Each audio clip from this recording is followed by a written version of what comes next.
Break के बाद एक बार फिर इस्तकबाल है। हमारे साथ एक स्पेशल गेस्ट अब्दुल रब्बाह आरिफ साहब हैं। उनके साथ मैं कुछ सवाल कर रहा था नीट को लेकर। कुछ और सवाल हैं जो हमारे स्टूडेंट्स की तरफ से आए हैं, वो भी मैं आरिफ साहब से पूछ लेता हूँ। लेकिन बड़ा सवाल यहाँ पर ये उठता है कि जब 30 तारीख को नोटिफिकेशन जारी हो जाता है, पता चल जाता है कि हमारे पास इतनी सीटें जो हैं वो फिल नहीं हुई हैं। 4 दिसंबर को जो है और दूसरे जो कोर्सेज हैं उनके लिए आप KNRU HS को बता देते हैं, लेकिन सिर्फ BMS की जानकारी नहीं दी जाती है। तो वाकई इसके लिए जिम्मेदार कौन है, कौन जिम्मेदार है सर? मैंने आपको बताया ना कि देखिए यूनानी के ताल्लुक से इसकी जिम्मेदारी तो सीधे सीधे कॉलेज के मैनेजमेंट पे जाती है, एक चीज़ है। और यूनानी को तबाह करने में मेरा जहाँ तक ख्याल है, हो सकता है कि मैं गलत हूँ, खुद यूनानी के लोग हैं। मैंने देखा है कई यूनानी डॉक्टर्स को जो MD करने के बाद एलोपैथी की प्रैक्टिस करते हैं। देखिए यूनानी को कमज़ोर किया गया और जानबूझकर किया गया, तो वो प्रैक्टिस जो है ना, और बड़े बड़े हॉस्पिटल्स लगाए हुए हैं, प्राइवेट नर्सिंग होम्स लगाए हुए हैं, मैटरनिटी होम्स खोल, जबकि उन्होंने BUMS किया हुआ है। BUMS करके वो एलोपैथी की प्रैक्टिस करते हैं। और वो एक सहारा ये लेते हैं कि 1990 में या 1991 में कोई एक GO इशू हुआ था, जिसके तहत कहा गया था कि यूनानी and Ayurvedic graduates can also practice allopathic medicine. उसको जो है ना सहारा बनाकर आप एलोपैथी को जो है ना प्रैक्टिस कर रहे हैं, तो जाहिर है कि लोगों में जो है एलोपैथी का मामला यानी अकीदा बढ़ गया और यूनानी का अकीदा बतदरीज कम होने लगा, क्योंकि खुद यूनानी डॉक्टर एलोपैथी की प्रैक्टिस कर रहे हैं। और कहीं ना कहीं मरीज को भी जो है वो देर वाली शिफा नहीं चाहिए होती है, उनको चाहिए होता है कि बस अगर मेरे सर दर्द हो रहा है तो 2 मिनट में मैं गोली खाऊं और ठीक हो जाऊं। और दूसरी चीज़, इनके अपने जैसे कि कहते हैं ना कि मैंने देखा है कि बड़े बड़े यानी हमारे रहनुमा ठहर के जो बड़े बड़े बयानात देते हैं, मीटिंगों को एड्रेस करते हैं कि उर्दू के साथ ये नाइंसाफ़ी हो रही है, उर्दू के साथ वो हो रहा है, ये सारी चीज़ें अगर आप अंदर झांक के देखेंगे तो उनके अपने बच्चे कॉन्वेंट में पढ़ते होते हैं, जो उर्दू के बारे में एहतजाज करते हैं लोगों में, उनके बच्चे। इसी तरह यूनानी के जो यानी रोज़ी खाने वाले हैं, मैं ऐसा खुल के कहूँगा कि जो रोज़ी खाने वाले, ऐसा नहीं है कि सभी हैं, लेकिन मैंने मेजॉरिटी लोगों को देखा है कि वो अपने बच्चों को जो है ना MBBS में एडमिशन दिलाते हैं या BDS में एडमिशन दिलाते हैं। हद तो ये देखी है मैंने कि अगर इनके बच्चों को यहाँ पर हमारे तेलंगाना में या इंडिया के किसी और जो है ना कॉलेज में MBBS नहीं मिलता है, तो ये लोग जो है ना अपने बच्चों को फॉरेन कंट्रीज भेजाते हैं, भेजकर वहाँ से MBBS करके जो है ना वापस बुलवाते हैं। जबकि उसके लिए फिर एक लंबा मसला पड़ जाता है, फिर यहाँ के आने के बाद दोबारा से टेस्ट देने पड़ते हैं। करना है, बिल्कुल, वो करने के लिए तैयार हैं, लेकिन वो कम मार्क्स वाले बच्चे को, अपने बच्चे को आप जो है ना यूनानी में लाना नहीं चाहते। तो यूनानी को जो है ना तबाह करने में एक दो का हाथ नहीं है, कई लोगों का हाथ है, समझे ना। तो अब इसको जो है ना, अब जैसा कि आपने कहा, इसके जिम्मेदार कौन है? तो यहाँ पर ये जो मुगालता हुआ है, 19 सीट्स का जो मुगालता हुआ है, इसकी सारी जिम्मेदारी कॉलेज के प्रिंसिपल और उसके एडमिन पर जाती है, क्योंकि इन लोगों ने KNRU HS की नॉलेज में ये बात जाहिर है कि KNRU को जाएगी। बड़ी माजरत के साथ मैं इसको थोड़ा सा लीक से हट रहा हूँ। क्या ठीक है, ये 19 सीट के बारे में उन्होंने जानकारी नहीं दी, लेकिन जो 11 शायद आप बता रहे थे नेचुरोपैथी की जो 11 सीटें थी उनके बारे में जानकारी दी गई, तो क्या वो फिल हो पाई? हो गई ना, वो हो गई फिल, वो हो गई है फिल। लेकिन KNRU HS की होशियारी ये है कि उन सीट्स को भी उन्होंने डिक्लेयर नहीं किया कि स्पॉट एडमिशन के बाद ना नेचुरोपैथी की लिस्ट रिलीज हुई, ना यूनानी की लिस्ट रिलीज हुई, ना आयुर्वेदिक की। ये इसको दबा देने की वजह ये है कि वो नहीं चाहते थे कि पब्लिक में मालूम हो कि 19 सीट BUMS में खाली है। तो क्या इसके पीछे रिश्वत का भी खेल होता है क्या? मतलब मैं एक ऐसी जनरली जानना चाह रहा हूँ। देखिए मैं जो है ना जर्नलिस्ट नहीं हूँ, आप लोग जो है ना इस मामले में खुल के बात कर सकते हैं। नहीं, मैं देखिए हो सकता है कि हम भी गलत हो सकते हैं, लेकिन क्योंकि अगर मान लीजिए कि एक जो चीज़ें मंजर आम पर आनी चाहिए, एक नीट का एग्ज़ाम ही इसलिए किया जाता है कि बच्चा अपनी मेहनत से एग्ज़ाम दे और वो सीट हासिल कर ले, लेकिन जब सीट हैं और फिर छुपाई जा रही हैं और फिर अचानक से उनको फिल कर दिया जाता है, तो बैकडोर से फिल की जा रही है ना, वो तो सवाल उठना लाजमी है। जी, लेकिन इस बार जो है ना वो नहीं हो सका। NMC ने इनका नल्ला दबा दिया कहीं ना कहीं। हाँ, मामला टाइट था, ये चीज़ नहीं हो सकी, तो उस वजह से ये सारी सीटें खाली पड़ी हुई हैं। तो अभी भी जो है ना, अगर ये चाहें तो चैनल एग्जॉस्ट करना जिसको कहते हैं हम, कि आप KNRHS को अप्रोच कीजिए, उनसे कहिए कि साहब अभी आप जो है ना सीट्स फिलअप कीजिए। अब KNRHS कहेगा कि भाई हमारे हाथ में नहीं है, क्योंकि वो कहते हैं ना कि बादस तबाही है दिल्ली, ख्वाजा बेदार शुद्ध वाला मामला है, तो अब वक्त गुजर चुका है। तो अब कैंडिडेट्स ये कर सकते हैं, ये तो खैर मेंबर ऑफ पार्लियामेंट भी जो है ना इस मामले में अपना वो दे चुके हैं, रद्दमल बता चुके हैं। तो इसको बेस करके हमने एग्जॉस्ट चैनल एग्जॉस्ट किया है। और आपके पास प्रेसिडेंस भी है, प्रेसिडेंस मतलब यानी वो भी है, प्रूफ भी है कि नेचुरोपैथी के सीट्स काउंसलिंग की डेट क्लोज होने के 4 दिन बाद फिलअप की गई, स्पॉट एडमिशन, यानी कि 30 तारीख को काउंसलिंग की डेट क्लोज हो गई थी, लेकिन 4 दिसंबर को वो जो है ना वो 11 सीट्स फिलअप की गई स्पॉट एडमिशन, यानी कॉलेज में आप जाके रिपोर्ट किए और उसमें मेरिट के हिसाब से आपको एडमिशन दिया गया। वैसे ही यूनानी को क्यों नहीं किया गया? जब नहीं किया गया अब कीजिए। तो ये कोर्ट को अप्रोच कर सकते हैं, लेकिन कोर्ट में भी जो है ना 2 किस्म के डिसीशंस और जजमेंट्स आते हैं। अब ये तो इनके एडवोकेट पे डिपेंड करता है कि वो इस केस को कैसे जो है ना टेकअप करेंगे।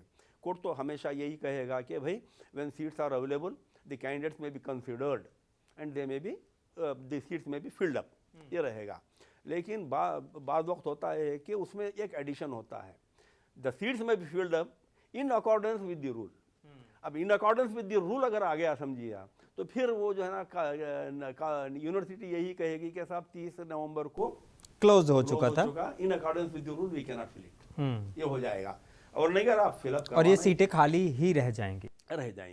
तो लेकिन मैं तो यही कहूँगा कि कैंडिडेट्स देखिए तकलीफ, क्या इसमें ऐसा रूल नहीं है कि जैसे कट ऑफ जाती है, अब मान लीजिए जितनी कट ऑफ तक की जो है कैंडिडेट आ गए, उनसे नीचे कुछ कट ऑफ कर दिया जाए ताकि और कैंडिडेट्स को मौका मिल सके? हो चुका है। लेकिन मैं जानना चाहूंगा आपसे कि इस साल की BOMS की कट ऑफ क्या रही थी, फिर आप ये वाली बात पूरी कर दीजिएगा।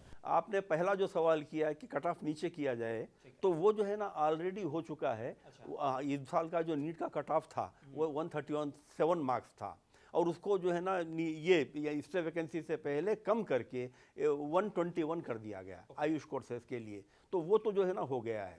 अब जहाँ तक हमारा इस साल का जो यूनानी का कट ऑफ है उसके बारे में जो है ना आपने सवाल किया है, तो मैं बता दूं कि हमारी जो 3 यूनिवर्सिटीज़ हैं, तो इसमें देखिए आप उस्मानिया यूनिवर्सिटी, देखिए इसमें मैं आपको बताऊं कि आंध्रा यूनिवर्सिटी का सिर्फ एक ही कैंडिडेट, यानी लास्ट वो बता रहा हूँ मैं, लास्ट यानी रैंक जो फिलअप होता है ओपन में, एक कैंडिडेट को जो है ना एडमिशन मिला है 270। बाकी के जितने भी भरे गए हैं वो against the seat of Andhra filled with Osmania university candidates. तो रूल यही कहता है कि अगरचे एक यूनिवर्सिटी का कैंडिडेट अवेलेबल नहीं है तो उसको जो है ना दूसरी यूनिवर्सिटी ओपन में भरा जाए, ओपन में। तो अब ऐसे जो है ना हमारा उस्मानिया यूनिवर्सिटी का जो है तेलंगाना का जो कट ऑफ है वो ओपन है 362 मार्क्स, और रैंक है 29,2301 और 2,92,301 ये रैंक है, और मार्क्स है 362। खैर हम रैंक को पकड़ के नहीं चलते हैं, तो मार्क्स को ही जनरली लेके चलते हैं। तो वही होगा 362, ये इसलिए वैकेंसी का है। अब ये जो 19 कैंडिडेट्स फिलअप होंगे वो जो है ना पूरे ओपन में ही आएंगे। तो अगर ये आएंगे तो ये कट ऑफ जाके जो है ना 250-260 पे भी बैठ सकता है। लेकिन अब बहुत सारे कैंडिडेट ऐसे भी तो होंगे जो अब तक एडमिशन ले चुके होंगे दूसरी यूनिवर्सिटीज में, या हम वो नहीं आएंगे, उनके नीचे के लोग आएंगे। देखिए जिसका 121 मार्क्स है वहां तक भी जो है ना आप एलिजिबल हैं इसमें अप्लाई करने के लिए। शर्त ये है कि KNRHS नोटिफिकेशन जारी करे। अगर नोटिफिकेशन जारी करता है स्पॉट एडमिशन के लिए तो कॉलेज में जाके बच्चे ठहर जाएंगे, वहाँ पर अपने जो है एप्लीकेशन डालेंगे, जिसकी रैंक बेहतर होगी उसको उनको लिया जाएगा 19 बच्चों को। तो ये कट ऑफ जो है ना बहुत नीचे जाएगा अगर इसको इम्प्लीमेंट किया जाता है तो।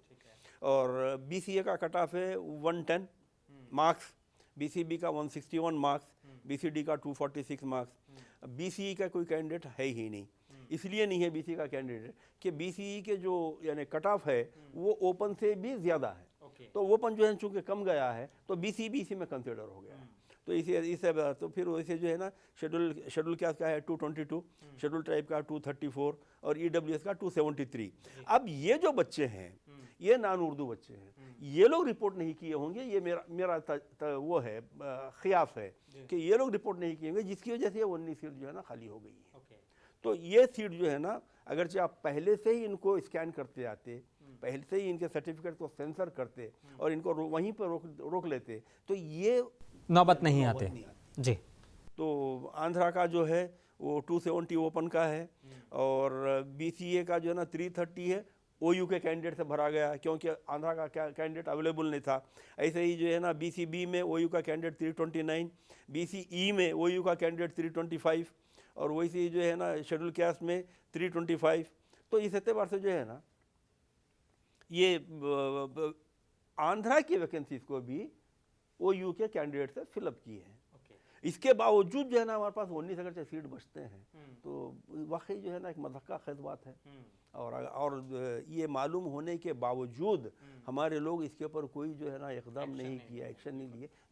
कितनी यानी वो लेकिन अगर मैं समझना चाह रहा हूँ आपसे कि मान लीजिए ये आपने हमें बता दी कि ये जो है कट ऑफ ये रही है, अगर मान लीजिए कि ये 19 सीटें फिल की जाती हैं, कट ऑफ और कितनी नीचे जा सकती है? बताया ना मैं, लास्ट 362 मार्क्स का जो है ना इसलिए वैकेंसीज का कट ऑफ था। तो अब जाहिर है कि जब जितनी भी सीटें भरी जाएंगी वो ओपन में ही भरी जाएगी। तो अगर 19 में अगर आप थोड़ा सा नीचे आते हैं तो इसे मैं समझता हूँ 250-260 तक भी कट ऑफ जा सकता है।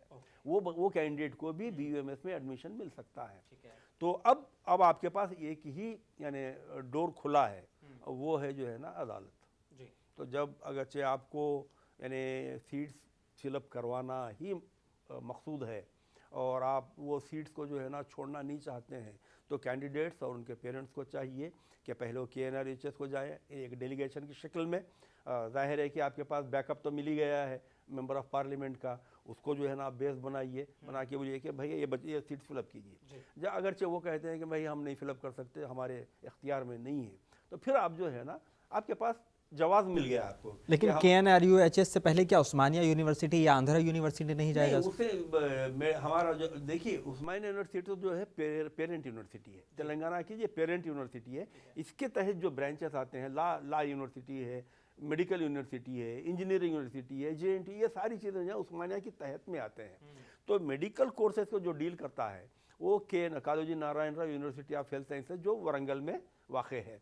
तो वहाँ पर आप जाके रजिस्ट्रार से मिलिए, वाइस चांसलर तो आपसे नहीं मिलेंगे, आप रजिस्ट्रार से मिलके वो कोई डॉक्टर साधना लेडी हैं उनसे मिलके बोलिए कि साहब जब आप नेचुरोपैथी में फिलअप किए आउट ऑफ दी वे और क्लोजर डेट के बाद नोटिफिकेशन जारी करके स्पॉट एडमिशन, वैसे भी जो है ना आप यूनिवर्सिटी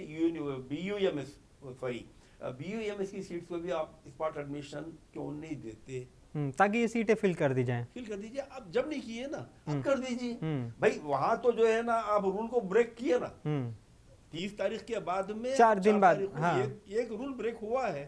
तो जब एक ब्रेक हुआ है तो दूसरा भी हो सकता है ना। वो वहाँ 4 दिन में ब्रेक किए थे, यहाँ पे 1 महीने के बाद ब्रेक कीजिए करके जो है ना आप ऑर्डर इशू कीजिए, नोटिफिकेशन जारी कीजिए स्पॉट एडमिशन के लिए। तो जाके डेलीगेशन की शक्ल में मैं तो कहूँगा कि पेरेंट्स को जाना चाहिए कैंडिडेट्स को लेके। अच्छा, आप जब तक जो है ना अफेक्टेड कैंडिडेट वहाँ नहीं जाएगा या अफेक्टेड कैंडिडेट के जो यानी पेरेंट्स है या गार्डियंस है वो नहीं जाएंगे, आप और मैं जाएंगे तो वो जो हमारी बात नहीं सुनेंगे, वो कहेंगे कि भाई are you an affected party. तो इस एतबार से जब तक आप नहीं जाएंगे तो यूनिवर्सिटी के जो ओहदेदार हैं वो भी जो है ना इसकी तरफ तवज्जो नहीं देंगे।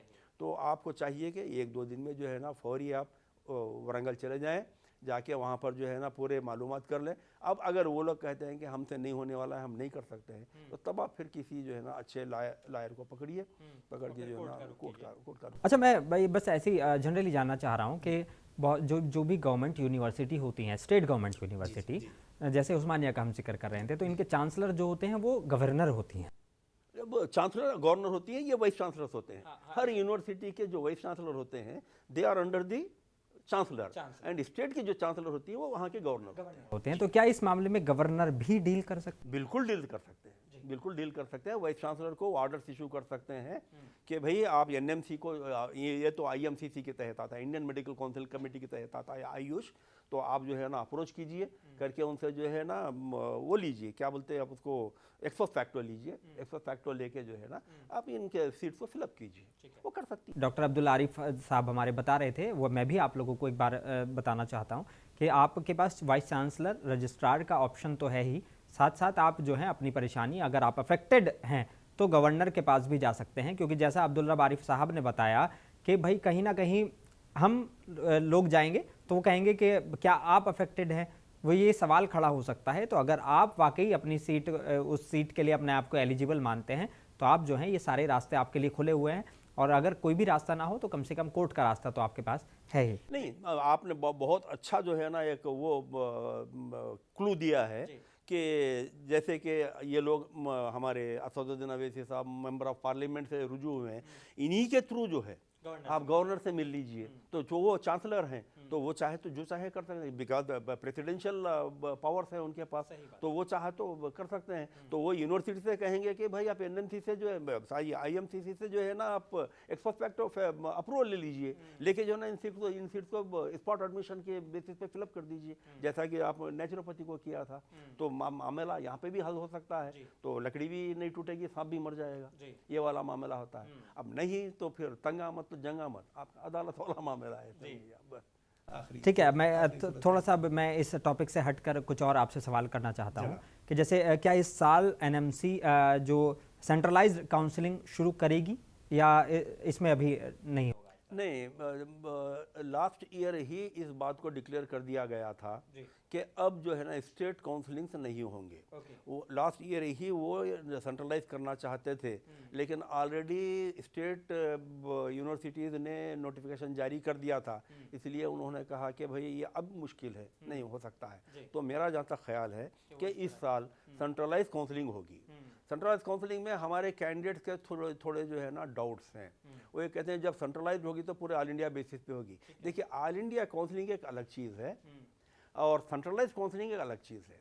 सेंट्रलाइज काउंसलिंग के माने ये है कि हर स्टेट के जो सीट्स हैं वो वहाँ की यूनिवर्सिटी फिलअप नहीं करेगी, ठीक है, बल्कि एनएमसी फिलअप करेगी on behalf of the university. Rules regulations वही रहेंगे, सीट का यानी 85% रिजर्वेशन वही रहेगा, आपका बीसीए, बीसीबी, बीसीसी, बीसीई आपका। तो फिर ये जो 85% कोटा है स्टेट के पास में, ये कैसे फिल किया जाएगा? यही बता रहा हूँ कि हर स्टेट का कोटा को जो है ना वो स्टेट के तहत एनएमसी फिलअप करेगा। अब तक हमारे पास केएनआर यूएचएस फिलअप करता था, अभी एनएमसी करेगा, डायरेक्ट वहां से आएगा और डायरेक्ट मॉनिटर होगा, वो लोग मॉनिटर करेंगे डायरेक्ट। तो इस एतबार से केएनआर यूएचएस नहीं करेगा। केएनआर यूएचएस फिलअप करने में कुछ जो है ना, अभी जैसे मैंने कहा कि लास्ट ईयर इस साल 110 सीट्स का जो है ना कुछ मामला ऊंच नीच हो गया था, तो जिसको इनवैलिड करार दिया गया, कैंडिडेट्स को डिस्क्वालीफाई किया गया एडमिशन देने के बाद। तो ये सारी चीज़ों से बचने के लिए तो यूनिवर्सिटीज़ जो है ना, कॉलेजेस, अच्छा यूनिवर्सिटी का मामला, कॉलेज का मामला जो है ना हैंड इन ग्लोव होता है, क्योंकि एक ही जगह पे होते हैं ना। तो एनएमसी में जाएंगे तो जाहिर है कि कॉलेज का पहुंच वहां तक एनएमसी तक नहीं होगी। तो इस एतबार से एनएमसी जो यानी ये इकदाम कर रही है, बड़ा अच्छा इकदाम है। सेंट्रलाइज काउंसलिंग में स्टेट के आपका जो 85% कोटा है उसको कोई अफेक्ट नहीं होगा, सिर्फ काउंसलिंग का प्रोसीजर चेंज होगा। प्रोसीजर ये कि instead of KNR UHS, national medical commission will allot the seats. ठीक है, तो क्या ये जो 1 लाख पॉपुलेशन पे एक मेडिकल कॉलेज वाली जो बात है, तो क्या ये जो हमारे तेलंगाना को जो लगभग 7 नए कॉलेज, 8 लगभग 8 नए कॉलेज जो हैं वो अलॉट किए गए थे, क्या वो इस साल मिल जाएंगे अभी? जी देखिए, इसके बाद जो है क्या हुआ है कि चौहू तरफ से एहतजाज रहा, सारे पूरे मुल्क में एहतजाज रहा। तो एनएमसी ने एक डिसीजन लिया कि ये जो रूल है 1 लाख पॉपुलेशन के लिए एक मेडिकल कॉलेज का, ये 2025 से शुरू करेंगे। तो इस साल जितनी भी कॉलेजेस जो है ना परमिशन मिल चुका है वो कारकर्द हो जाएंगी। अब यहाँ पर एक छोटा सा हमारा मसला ये है कि हमारी गवर्नमेंट चेंज हुई है, हाल ही में हमारी गवर्नमेंट तेलंगाना सरकार बदली है। तो ये जो अप्रूवल मिला था वो हमारे बीआरएस के पीरियड में मिला था। हरीश राव साहब ने बड़ी तगदो की थी उसके ताल्लुक से। तो अब इन मेडिकल कॉलेजेस को एस्टैब्लिश करना, इंफ्रास्ट्रक्चर बनाना और उसको जो है ना हर लिहाज से फैकल्टी का यानी फिलअप करना, ये सारी चीज़ें जो है ना अब ये गवर्नमेंट किस तरीके से करती है, क्या एनएमसी के जो यानी वो हैं टर्म्स एंड कंडीशंस थे उसके बराबर ये उतरती है, उस एतबार से अगरचे आप देखेंगे। लेकिन आपके 8 जो मेडिकल कॉलेज सैंक्शन हो चुके हैं ऑलरेडी, वो कैंसिल होने वाले नहीं है। हाँ, मतलब इस साल से नहीं तो अगले साल की काउंसलिंग में उसको 25 हाँ 2024 क्योंकि अभी चल रहा है तो 2025 से हम उम्मीद करेंगे शायद 2025 नहीं 2024 की काउंसलिंग में 2024 देखिए एकेडमिक ईयर जो होता है ना 2023-24 24-25, तो अब हम जो एकेडमिक ईयर में जाएंगे वो 24-25 का है। तो 24-25 के एकेडमिक ईयर में आपको 8 नए कॉलेजेस का परमिशन मिला है, तो आप वो 8 नए मेडिकल कॉलेजेस को जो है ना एनएमसी का जो रिवाइज्ड इंस्ट्रक्शन है उसके एतबार से 24-25 में उनको जो है ना कैंसिल नहीं किया जाएगा। 25-26 में इसको जो है ना लागू किया जाएगा कि 1 लाख पॉपुलेशन एक मेडिकल कॉलेज का जो रूल है वो 25 और 26 में आएगा। तो अब जो हमारे 8 मेडिकल कॉलेज हमको मिले हैं वो इंशाल्लाह हमको जो है ना मिल जाएंगे। शर्त यह है कि गवर्नमेंट जो है ना एनएमसी के सारे रूल्स एंड रेगुलेशन के एतबार से कॉलेज को एस्टैब्लिश करे। ठीक है, मेरा आखिरी सवाल है आपसे कि नीट में कुछ सिलेबस कम किया गया है और वो जो सिलेबस जो कम किया गया है उससे मतलब क्या लगता है कि कंपटीशन बढ़ेगा या कम होगा? बड़ा अच्छा सवाल है आपका। बच्चे बड़े खुश हैं कि भाई सिलेबस कम हो गया है तो हमारे को जो है ना आसानी के साथ लिखने में सहूलत मिलेगी और कंपटीशन कम होगा, तो ये मुगालते में हैं बच्चे। कंपटीशन बहुत बढ़ जाएगा, इसलिए बढ़ जाएगा कि बच्चे कम सिलेबस होने की वजह से बहुत ज़्यादा जो है ना मार्क्स गेन करेंगे और कंपटीशन इतना हो जाएगा कि मैं समझता हूँ कि इस बार 720 के 8-10 बच्चे आ जाएंगे। तो इस एतबार से जो है ना जो बच्चे ये समझ रहे हैं कि सिलेबस कम होने की वजह से हमको सीट आसानी से मिलेगी, तो ये जहन से आप बिल्कुल निकाल दीजिए, इस बार आपका कंपटीशन बढ़ गया है क्योंकि स्ट्रेंथ बढ़ जाएगी, पास परसेंटेज बहुत ज़्यादा बढ़ जाएगा 100% बिल्कुल। और फिर साथ में जो है आपको ये भी देखना पड़ेगा कि जहाँ पर स्टैंडर्ड बहुत ऊंचा होता है वहाँ पर पास परसेंटेज कम होता है, और जहाँ पर स्टैंडर्ड थोड़ा सा कम होता है वहाँ पास परसेंटेज बढ़ जाता है। तो जब कैंडिडेट्स की स्ट्रेंथ, जैसे कि आपने इससे पहले के साल आप देखा होगा कि 16 लाख या 17 लाख कैंडिडेट्स अपीयर हुए थे और इस साल जो है 21 लाख कैंडिडेट्स अपीयर हुए। तो इस बार मान के चलेंगे 25 से 30 का आंकड़ा छू सकते हैं। बढ़ क्या हो सकता है। हाँ। क्या और उसकी और भी वजूहत हैं कई। तो साल से जो एमपीसी के कैंडिडेट्स हैं, जो मैथमेटिक्स के कैंडिडेट्स हैं, उनको भी नीट एग्ज़ाम देने का परमिशन दिया जा रहा है। इस वजह से कि वो जो है ना अपना कोर्स कंप्लीट करने के बाद बायोलॉजी और ज़ूलॉजी या बॉटनी एंड ज़ूलॉजी जो बायोलॉजी है जिसको हम कहते हैं, अगर वो सब्जेक्ट पास कर लेते हैं तो वो जो है ना नीट लिख सकते हैं। तो इस एतबार से कैंडिडेट की स्ट्रेंथ इस तरीके से भी बढ़ेगी इस साल। तो एमपीसी के बच्चे भी नीट लिखेंगे। तो इस एतबार से जो है ना इस साल हमारे बच्चों का जो कंपटीशन है वो बहुत यानी हाई जाने वाला है। ठीक है अब्दुल्ला बारिफ साहब, बहुत शुक्रिया आपका हमारे साथ जुड़ने के लिए। जैसा कि आप जानते हैं कि करियर प्रोग्राम में अब्दुल्ला बारिफ साहब हमारे साथ जुड़ते हैं। आपकी जो भी परेशानियां होती हैं, जो भी मसाइल होते हैं करियर से रिलेटेड, खासकर नीट से रिलेटेड, वो का अब्दुल्ला बारिफ साहब से बेहतर उनको ना तो कोई समझता है ना कोई समझा सकता है, मैं ऐसा मानता हूँ। तो आपका शुक्रिया अब्दुल्ला बारिफ साहब। मुझे लगता है कि अगर जो भी अभी ये सीट्स खाली हैं और इन सीटों को लेकर अगर किसी को लेकर कन्फ्यूज़न है तो वो कन्फ्यूज़न अब्दुल्ला बारिफ साहब ने हमारे क्लियर कर दिया होगा और इन कन्फ्यूज़न में अब ना रहें। अगर आपके पास अभी भी कुछ रास्ते खुले हुए हैं, अगर आप अफेक्टेड पर्सन हैं, अफेक्टेड स्टूडेंट हैं जिनको वो सीटें मिलनी चाहिए थी लेकिन नहीं मिल पाई और आप भी चाहते हैं कि वो सीटें ओपन में आ जाएं और सब लोगों के लिए ओपन हो जाएं, तो इसके लिए जद्दोजहद तो ज़रूरी हो जाती है। तो बेहतर है कि आप जो रास्ते अब्दुल्ला बारिफ साहब ने यहाँ पे डिस्कशन के दौरान बताए हैं उन रास्तों को आप अपनाएं और जल्द से जल्द इस पर कदम उठा लें ताकि बहुत ज़्यादा देर ना हो जाए। अपने मेज़बान मोनिस अनवर को दीजिए इजाज़त। आप बने रहिए मुंसिफ टीवी के साथ।